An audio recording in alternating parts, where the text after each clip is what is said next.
All right, welcome to the pilot episode of Big East Energy. I'm your co-host Mark Zanetto. With me is Casey Matthews. This is the first one we've done. I'm really excited about it. We've kind of kept this under wraps for a little while, and got all of our ducks in a row. But Big East Energy is going to be a part of your Big East experience. So obviously I'm a UConn guy. You can see it. I host Locked On UConn. We got a Creighton aficionado, was on the staff, knows everything about the Blue Jays, but there's also 9 other teams in conference. I grew up watching this Big East conference. Disappointed there's nobody left in the NCAA tournament, and we're going to talk about that. But Casey, why don't you kind of give us your bona fides, your chops a little bit, and why we're together on this. Yeah, no, I mean, I'm pretty fired up to do this with you.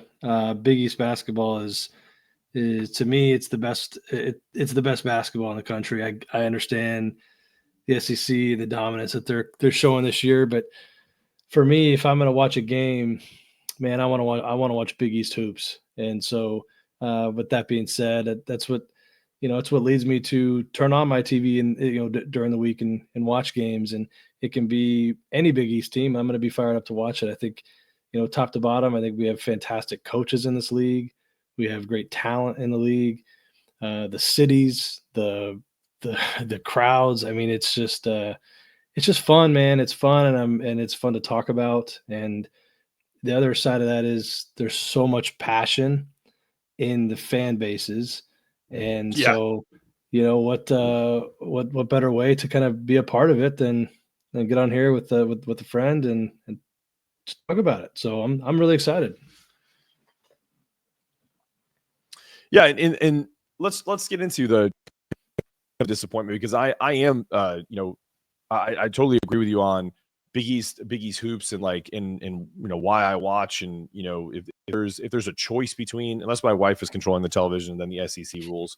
But if there's multiple televisions in our living room, so if I'm controlling one of the TVs, it's Big East basketball. And for me, I grew up doing this. To games, taking bus trips from the middle of Connecticut to MSG to go watch Donyell Marshall against St. John's back in 1993, and this has been a part of my DNA since I was a kid. And so for me, the Big East basketball is, and I know that Creighton's a new member, but it is the kind of the old Big East. It is the, UConn getting in there with the St. John's, the Georgetowns, the Providences, the Seton Halls. Unfortunately, this year we don't have anybody in the round in the Sweet 16. We had a few guys in the elite, in the round of 32. Creighton gave Auburn a run. Obviously, UConn went toe-to-toe with Florida. But those two essentially were the flag bearers of this year's tournament, because even St. John's in the Arkansas game, they kind of got punked, man. I hate to say it. I know St. John's fans are going to say, oh, Mark, you're a UConn homer, and I am. But if we're specifically talking about the Big East, St. John's didn't show up. Did you foresee that? Because I think that was the biggest thing with, what was going to hold them back, and it was going to always be shooting. I mean, they shot 9% from 3-point range. I think they shot 28% overall. Was that something that you expected, but were maybe surprised that it came against Arkansas? Yeah, it was surprising. I think offense and specifically shooting has been, it's been something that we've talked about. Anytime you mention St. John's this year, it's been, well, will they ever be able to score? Because, in the tournament, I think the mantra of, about having to have a great defense to win a championship, I don't know if I agree with that. I think great offense is going to beat great defense. But I just, in that situation, the Arkansas game, I don't know that it was necessarily great offense that beat them. Right. But more so, it was actually, let's talk back about the Creighton St. John's championship game. Sure. The first half, Creighton was winning the game, but you just kind of felt like St. John's hadn't flipped a switch, and maybe that's the Pitino factor. Maybe it's just the team of destiny kind of idea, but you just were kind of waiting in that Arkansas game for there to be some type of switch flipped, and now, okay, here's St. John's. Here we go. And it never happened. Right. The funny thing with the RJ Lewis not playing, like, I love Pitino. I think he's one of the best to ever do it. I don't know. Eventually, one day we'll probably talk about our rankings, but he's certainly one of the best. And it definitely surprised me that he didn't go back to RJ late in that game. But he must have seen something that led him to believe that putting RJ back in was just going to lead to more of the same. But that was interesting. Yeah, I am surprised, but it's kind of what we saw coming. I just don't think we thought we'd see it this soon in the tournament. Yeah, no, I agree. There was one moment. I'll give a shout out to UConn personality Little Red. He was with me that day because UConn played Friday, and then he needed a place to stay so he could go to the game on Sunday with me. And so we're there with my 3 kids. My wife's at work, and so we're watching the game. We got kids running around outside. We're kind of in and out watching this game, and we stepped out for a second when Arkansas took that like 10-ish point lead early, and then we come back in, and St. John's is up 32-28. So at that point, I went, okay, St. John's is starting to exactly what you said, flip that script and start to impose their will. They started going more to Zuby Ejiofor, and that was the frustrating thing, is that they didn't keep it. So they kind of got out toughed, like, and that just didn't happen to St. John's at all this year. Like when they went after someone in the Big East, and UConn included, I wouldn't say they backed down, but they just were more physical, and they didn't get away with the same type of physicality. The whistle was tighter in the NCAA tournament, which is obviously to be expected. It happens every year. And so that also kind of played a part of it. People can complain about officials all they want, but that's kind of part of it. When you're a physical team and the whistle changes for in the NCAA tournament, you kind of have to adjust. And if you don't adjust, it's going to come back to bite you. And in this game, it did. Kadari Richmond fouls out on a really questionable call. It looked like he walled up. And so, listen, when the NCAA tournament hits, all of the hatred that happens inside the Big East stops. I was rooting for St. John's. I wanted them to win because I wanted them to continue the run for the Big East and to kind of do that.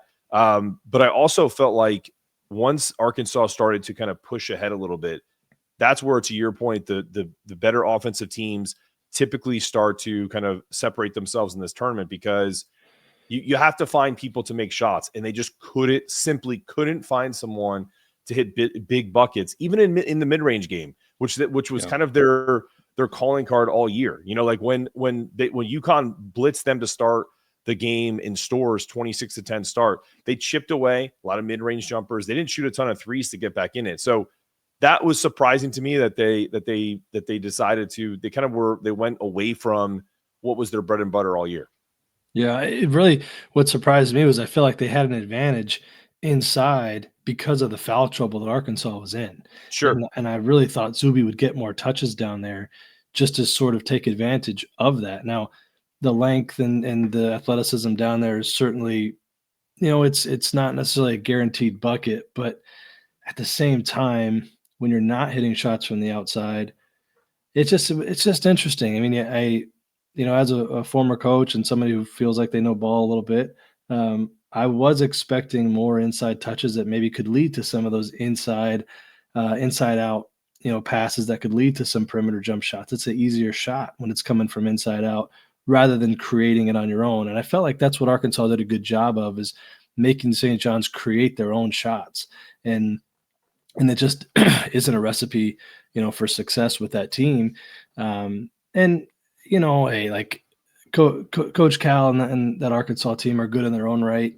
Yeah. And so you got to give credit where it's due, but it certainly was it was a rough weekend for the Big East, man. I watched most of the UConn game, but didn't really break it down. What were your thoughts there on that one? First off, it was a really tough. That was one where, I'm sure you've felt like this before in your coaching career, and then like just as someone that watches and wants a team to win. So I went into the game with absolutely zero expectations. There's a UConn team that, has what we have thought in UConn Nation is underachieved all year. It had a ton of talent, but just really couldn't put together a full game, right? And haven't been able to do that all year, maybe once this year where they did that. And so They start the game and they're doing exactly what they want on offense. They're getting every open look. Florida looked completely confused. They just could not hit open buckets. They started 1 for 11 from 3, but they're like tied. That's the thing. That was the craziest part. So to me, it was a Dan Hurley masterclass from a coaching perspective because he made Florida look silly on defense. This is a top defensive team in the country. And we're getting open 3 after open 3 between Alex, Solo, Liam, getting buckets down low, doing fantastic job in the high pick and roll game with Samson Johnson, who played the game of his life, in my opinion. And, really taking it to Florida, who's a team that has a wave of bigs that can come at you. They have incredible athleticism on the wings. And defensively, they played great. They held a team that is literally scoring hundreds of points in the SEC to 31 points in the first half. So it's tied at the half. And I'm thinking, in the worst shooting game of the year, we're tied with probably the number 1 or 2 team in the country, right? So you have to feel good about it. Then you go into the second half, and they had a moment. Biggest part of the game for me, they're up 48-42. They run some great action. They get Solo coming around on a curl for a 3, and he's wide open at the top of the key, and he misses. At that point, you're up 6. That maybe gets you to 9. It's a 3-possession game, and Florida starts to get a little nervous. Maybe they play a little differently, but immediately they get a rebound, they kick it out. Florida cuts it to 3 like that. So that's the way the game was. There was a moment where they could get some separation. They didn't take it, and then from there it was a 1 or 2 possession game where UConn was winning for the entire part of the game until at the very end, the last 2 minutes, when things started to unravel. Yeah. Well, I think you did a great job of breaking that one down. I mean, it really did surprise me that they were winning. Yeah. Honestly, it surprised all of us. Like, I don't mean that like, as a fan, you're like, yeah, we have a chance to win. But as an analyst, I'm thinking, how are they going to stop this team? That was my mentality. Right. Like, what are they going to do? And they did it. They doubled when they needed to.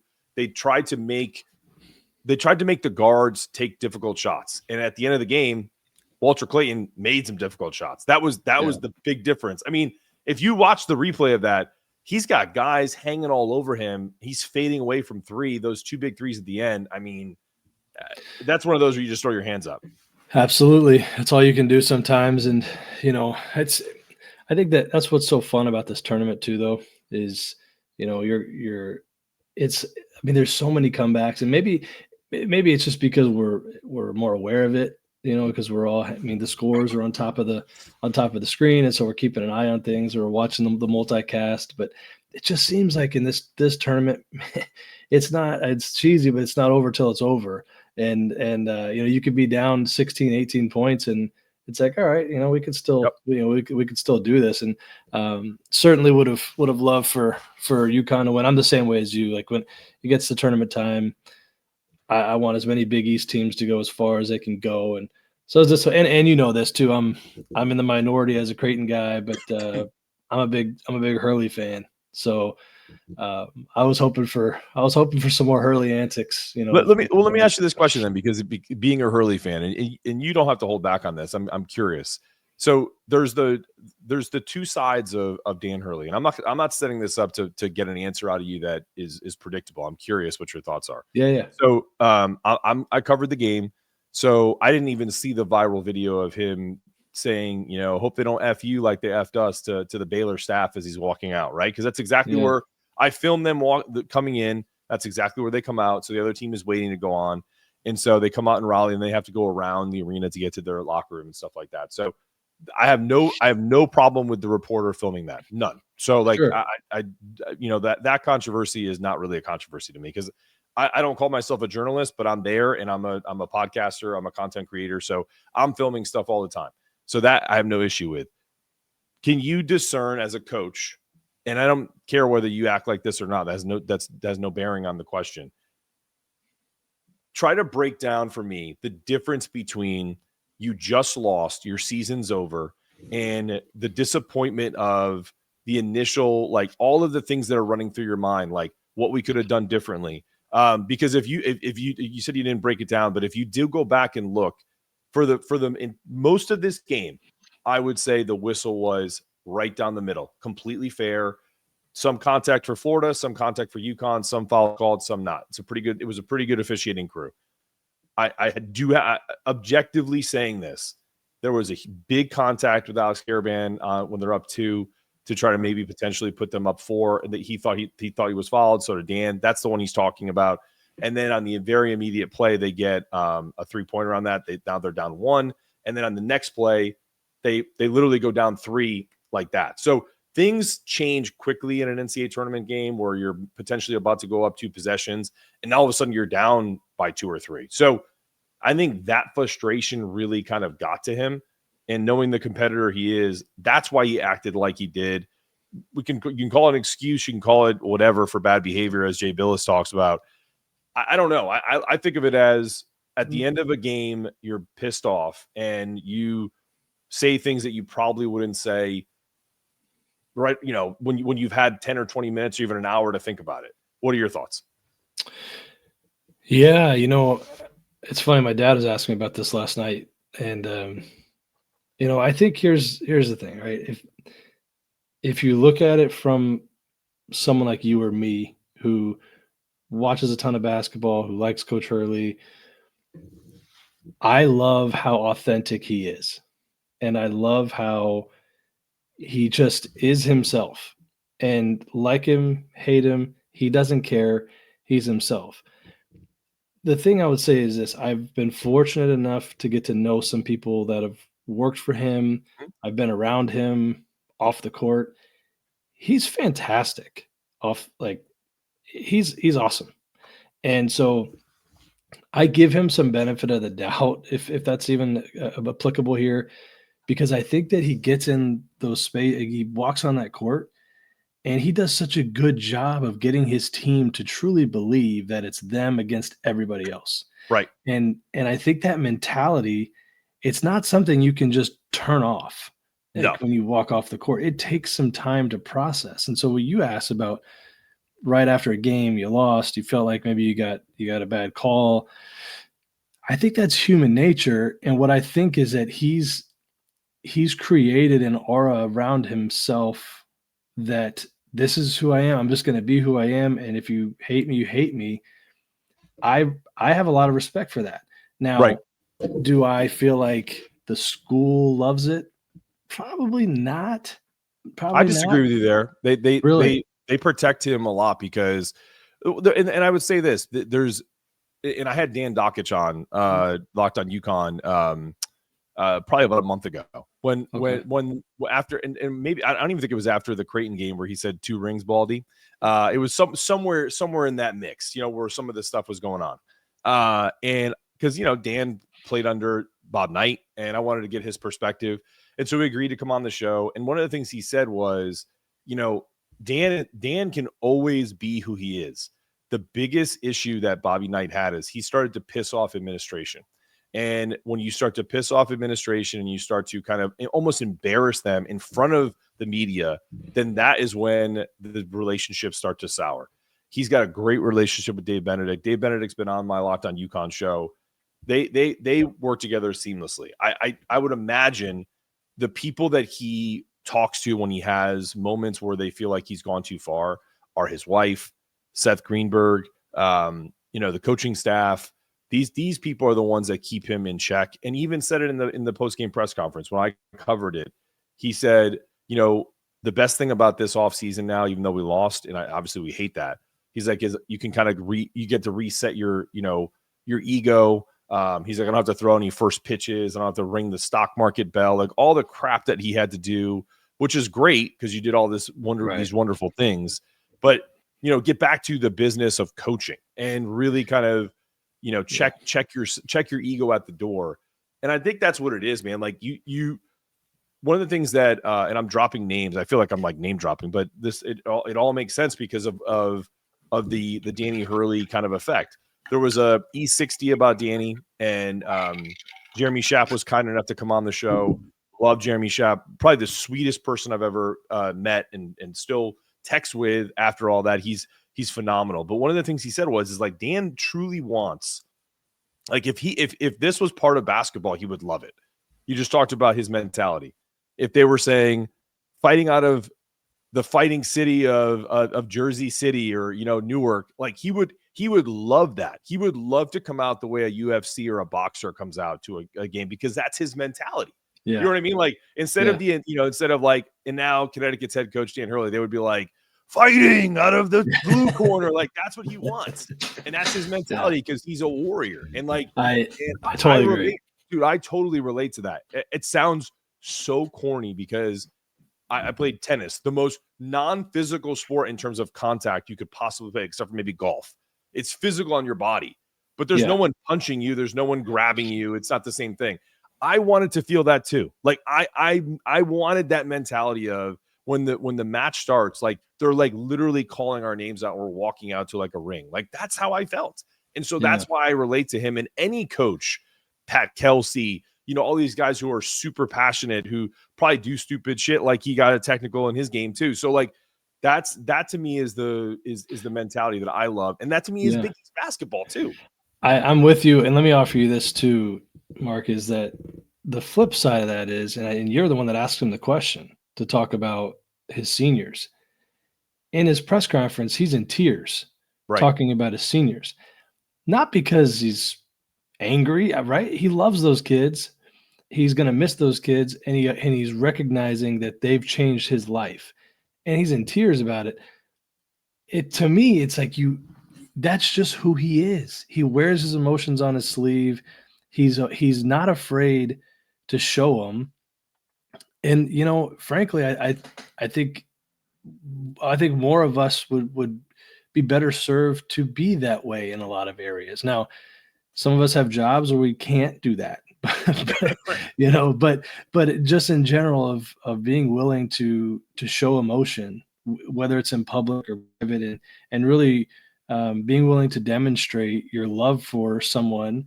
To me, like that's wonderful. And it's part of why I really have a lot of respect for Coach, because, you know, I do feel like you know what you're going to get with him.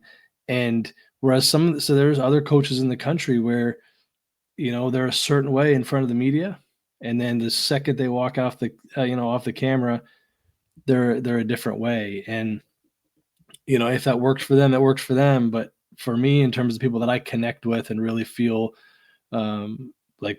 something from, give me authenticity all day long, you know, and that's, you know, it kind of leads us into like the coaching carousel. And I think we're, you know, that's why I love Big East hoops, because you do have so many coaches like this that are just themselves. I mean, Coach Rick Pitino, his comments about, you know, drinking, you know, whiskey and, you know, like when he was here and they lost, he said he was going to jump off the bridge. Like, those things are great, man. They're fun. They're you know, and like, who are we to sit and say, oh, you shouldn't do that. You shouldn't. Right. Look, he's in a position, he's earned his position to where he can do those things. And, you know, and now we're adding in his son to the league. So we're going to see how he feels to potentially lose to his son a couple times a year.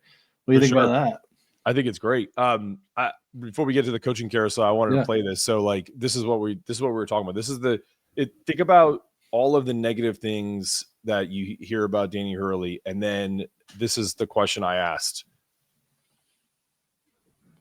Let's add it to the stage. Alex Carabin put on the uniform, and, you know, and Haas and Sampson.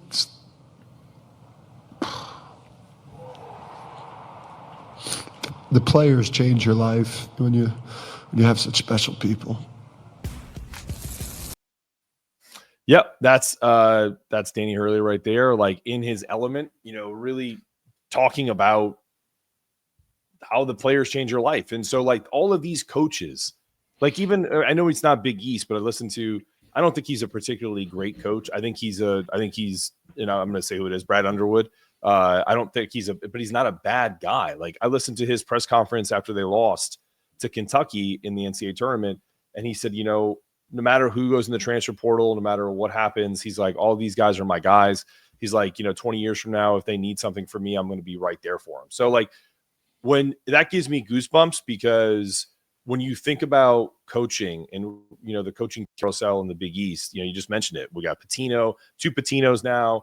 Got your guy Mac in Creighton. We got Danny Hurley. You got the younger coaches like Shaka Smart, although maybe he's not as young anymore. I'm starting to. I feel like I'm in a time warp where you look up and all of a sudden everybody has gray hair and you're like, how did that happen, including myself? And so, I'm wearing a hat for a reason, pal. Yeah, listen, man, I wear a hat if I haven't gotten to a barber recently, but this is acceptable. But if it starts to get a little Paul Feinbaum-y on the sides, I rock the hat. It's kind of amazing. Like, what did you think of Sean Miller's second departure from Xavier? Yeah, I mean, I didn't see it coming, but I'm also not shocked, if that makes any sense. I think, Texas is a phenomenal job. I actually just got to Austin a few weeks ago for the first time ever, and went to Texas, Kentucky, and just kind of took it all in as just a basketball fan. And I left that place thinking to myself, this is a top 5 job in the country. Is it really though? Mark, I'm telling you, they have all the money in the world. But do they care? Oh yeah.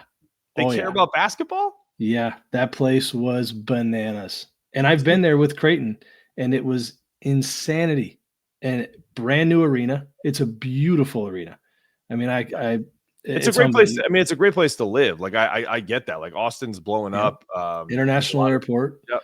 It's when you start stacking up, what are the things you need to win?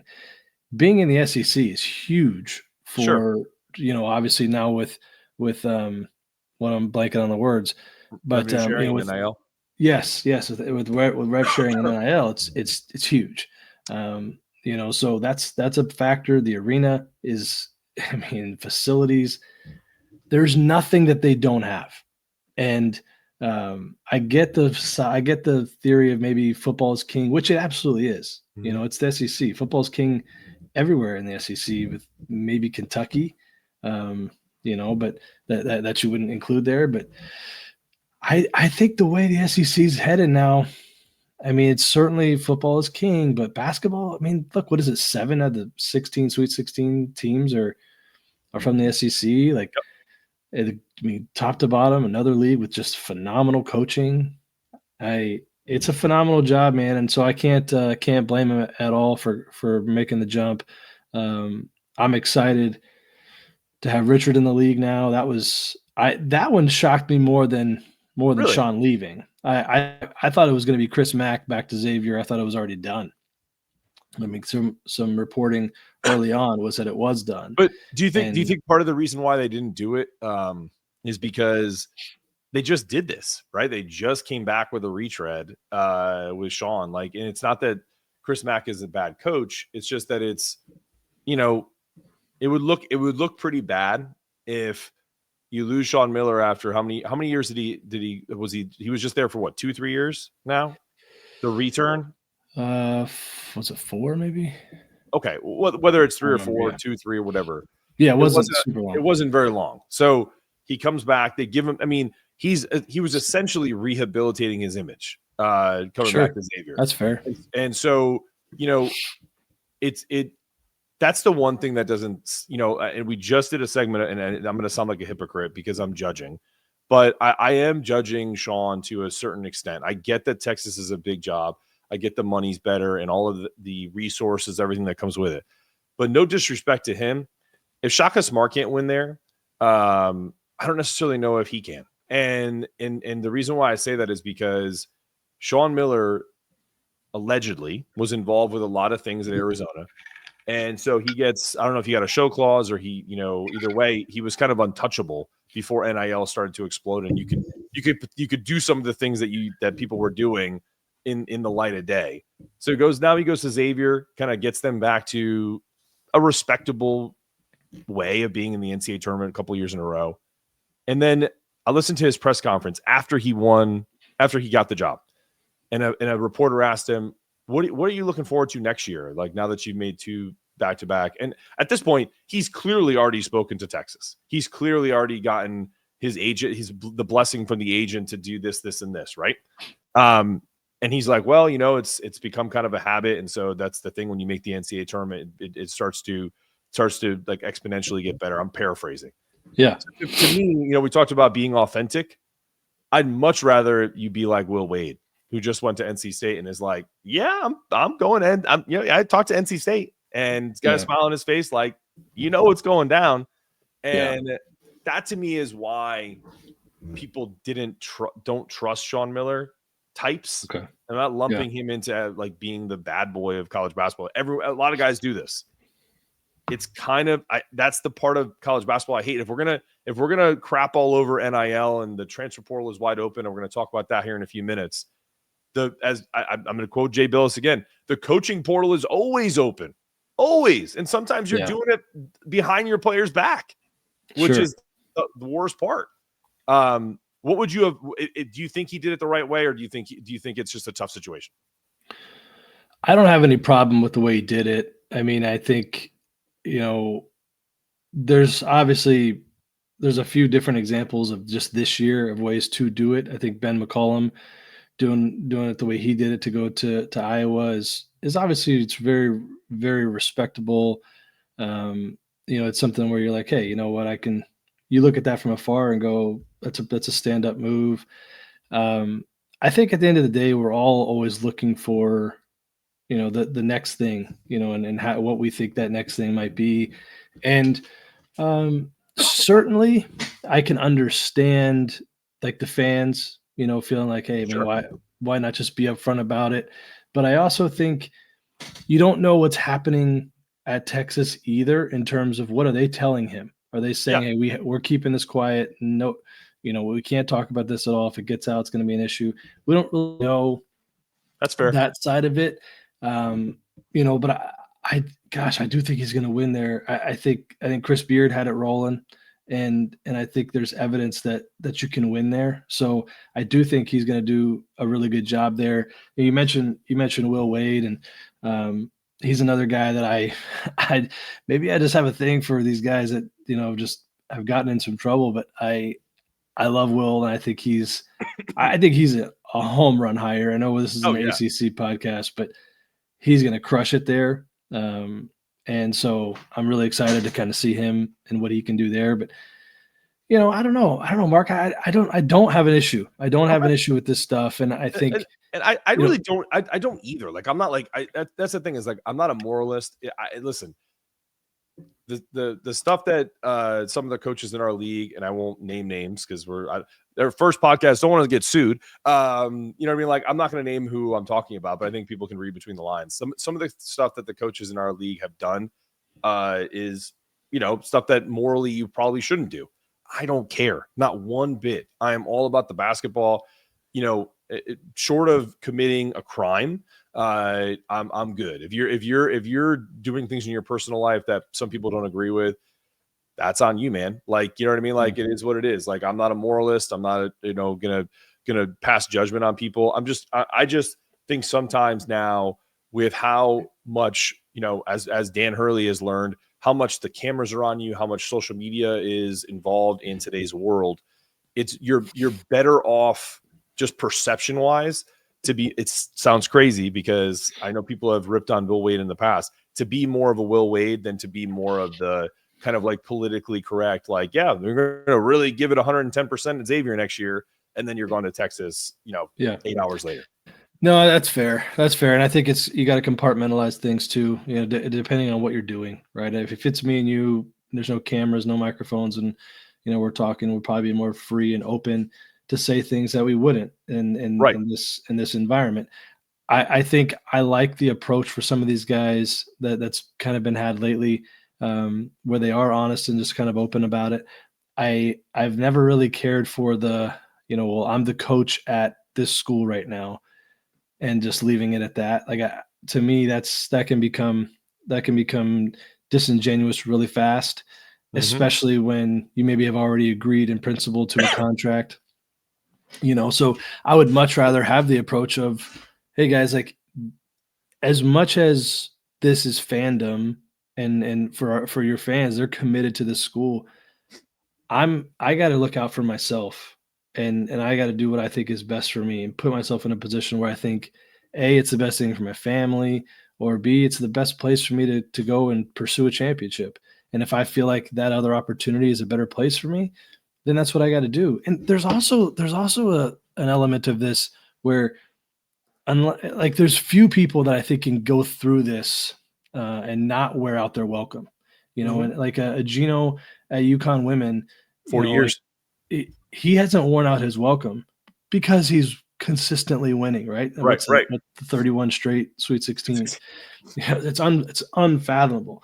But even Pat, my guy Coach Mack here on the back, like, he's been here for a long time. People love him. They still can't get enough of Coach Mack. It's all about how you conduct yourself and what you are like in the community, how you embrace the community, and if you do a good job of it, you don't necessarily wear out your welcome.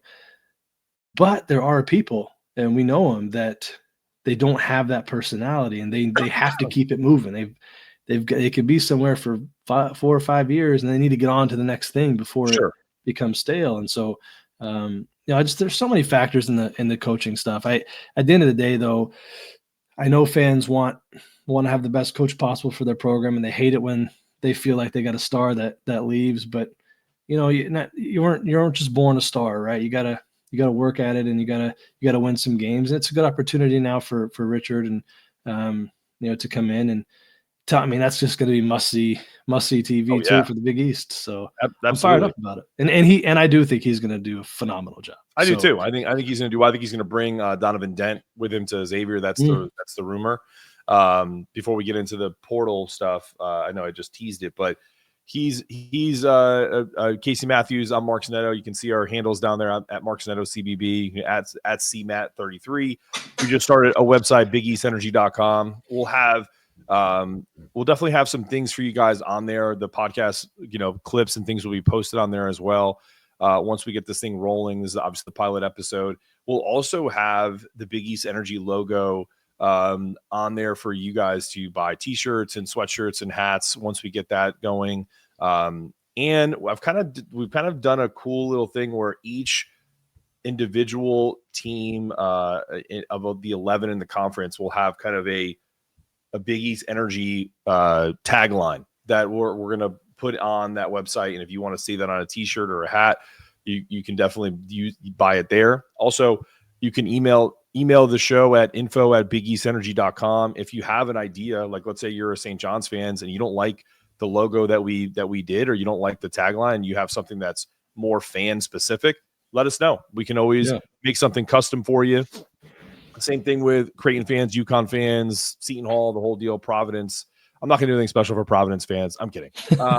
But yeah, no, like if there's anything that you guys want to see or coaches that you want to have on, we'll try to figure that out as we go. But yeah, really excited about the opportunity to do this and continue to do shows. It'll likely be once, maybe twice a week. We'll see how the schedule allots, and the portal is open, and we have quite a few people already in the portal.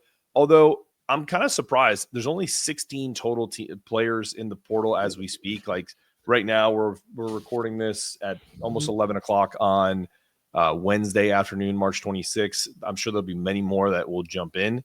What do you see so far? Like, so the teams that have players in the portal in the Big East right now, you have Xavier with 3, which is not surprising because they're going through a coaching change. One that surprises me is there's only one player on Villanova, Njoku, the redshirt junior power forward. Then you have 6 from Providence: Bryce Hopkins, Justin Fernandez, Christ Esenkandu, Eli Delorier, and Anton Bonke and Jaden Pierre. 2 from actually, I think there's 3 from DePaul. I only have 2 on this list: Connor Enright and JJ Traynor. I think there's one more that jumped in now. Jacob Meyer, yeah. Yep, Jacob Meyer. So 17 players total, and then Larry Johnson, the freshman from Butler. Yeah, those are the guys right now. Larry's was a Creighton guy actually. That went in. So, pardon me. Yeah. Yeah, I was saying unless there's another Larry Johnson that I wasn't aware of. Pretty common name. Yeah. The ones, Isaiah Coleman to me is Yep. a phenomenal player. Bryce Hopkins, I don't know where he stands from his injury, but I think all signs are pointing him going to Georgetown and reuniting with Cooley, which makes a lot of sense. The other shoe that still needs to drop is this Crown tournament and see what happens with that, because not necessarily the games, but more of because there's NIL implications. Yeah. I think you've also seen maybe some guys that would normally be in by now that aren't, because they like to maybe make a little bit extra money through the Crown. Which specifically like Villanova comes to mind for that. Because I do think they'll have a couple guys that will at least entertain it. I think right now Bryce Hopkins, Isaiah Coleman. I guess I'd throw Swain in there, but I think there's a chance that they could keep Swain at Xavier, and so it's still so early, and there's so many guys in the portal. I mean, yesterday there was over 1,000, I think, that were already in it.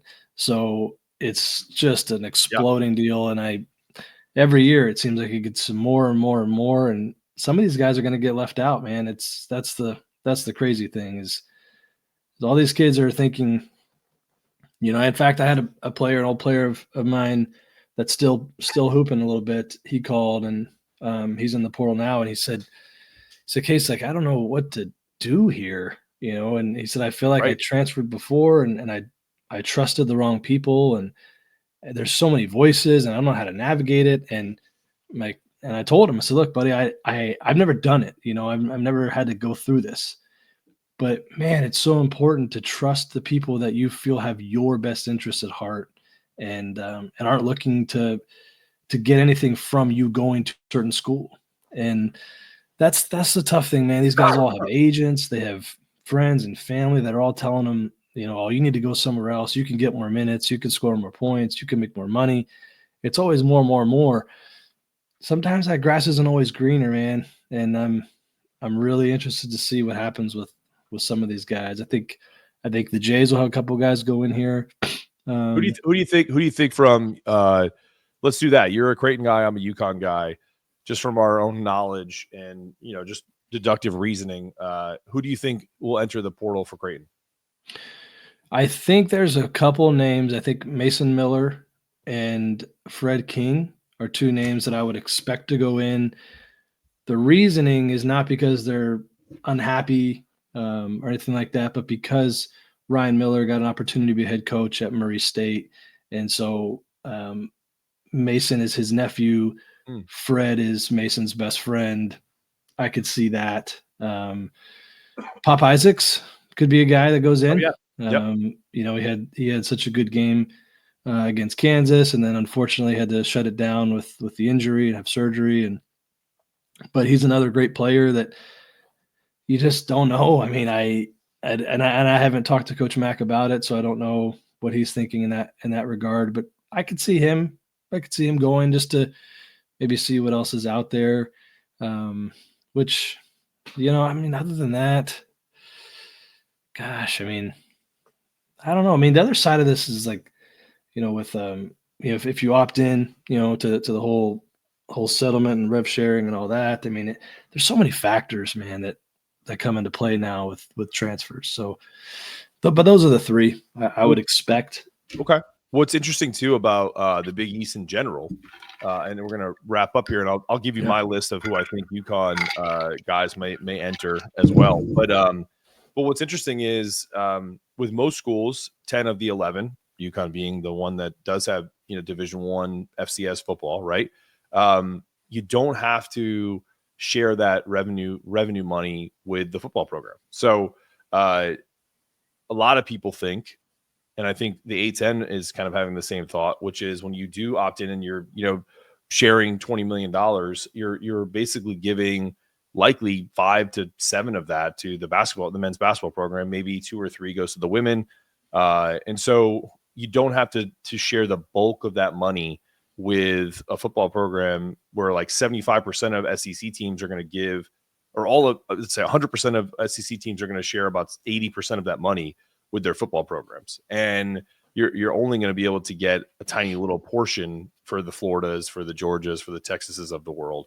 So there could be a thought that a lot of these coaches, Richard Pitino included, whoever, the thought of Kevin Willard leaving a Maryland, which is in the Big Ten, to come to Villanova potentially.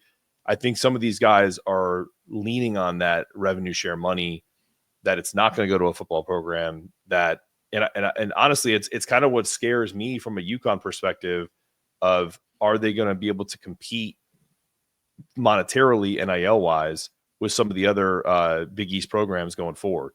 So that's something to consider too as we start to delve down this revenue sharing model. Yeah, no, it's good analysis. I've never understood it from a UConn football perspective, but I'm not a UConn football fan, so I don't get it. But yeah, and I'll literally give you 30 seconds, and then then we'll jump back into this portal.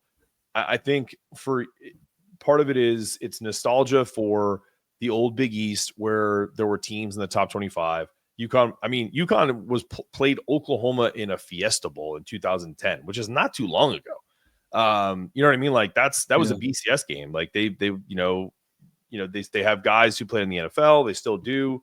UConn has all the facility, some of the best facilities in the world when it comes to the football program.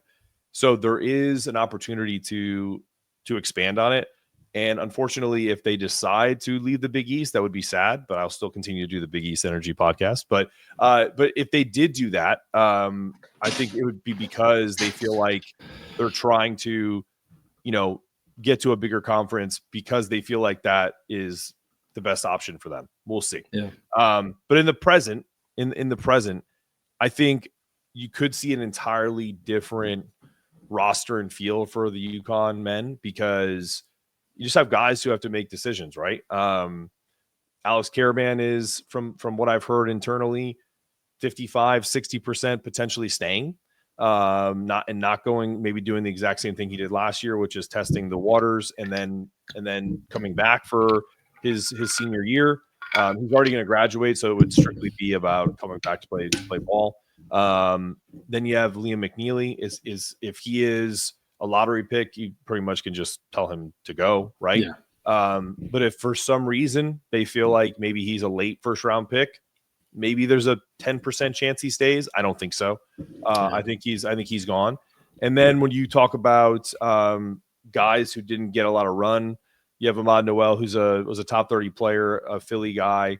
From everything that I've heard and understand, he's gone. He'll enter the portal. And then Jalen Stewart is a big one, that his dad posted a video essentially saying how much he loved UConn. So a lot of it was past tense words. Yeah. And Jamar is great. So don't get me wrong. I love Jamar. I met him a few times. Really good dude. But like those kind of, you just read the tea leaves, and it wasn't like, hey, we'll see y'all next year. It was, hey, it's been great. And listen, I understand that one probably the most, because Jay Stu had some big moments in his UConn in his 2 years at UConn. But they were small little tidbits, and I think more people wanted to see more of him. Dan felt otherwise, and you have to trust the coaching staff. And I think he feels like if he goes to another school, then maybe he gets a little more freedom to kind of to play. And but there's also potential re-recruiting of him being like, hey man, now's your time. A lot of these guys are leaving, starting, potential to start, potential to get 20-30 minutes a game. We'll see if that happens. I think Jaden Ross is probably going to move on. He's probably the best kid on the team in terms of like how much he worked, and just didn't translate. Maybe he decides to move someplace. I think they keep Isaiah Abraham. The big one for me is there's been rumors that Terrace Reed may look to enter the portal, but I don't see that one. His parents loved him at UConn. They feel really comfortable with him there. But that's it, man. Well, I think they probably lose 3 kids, maybe 4 tops, but they have 4 recruits coming in, number 3 recruiting team, recruiting class in the country. So, Yeah, I won't be sad for Coach Hurley. I think I think we'll be all right. Yeah. They'll get it figured out. But yeah, I mean, I think you're right. I think once the crown is over, we'll kind of have a bigger picture of what this Big East looks like, and then obviously when Villanova hires whoever they hire, if it's Kevin Willard or a surprise coaching candidate that we haven't heard from, It's got to be Willard, though, right, Mark? I mean, has to be, right?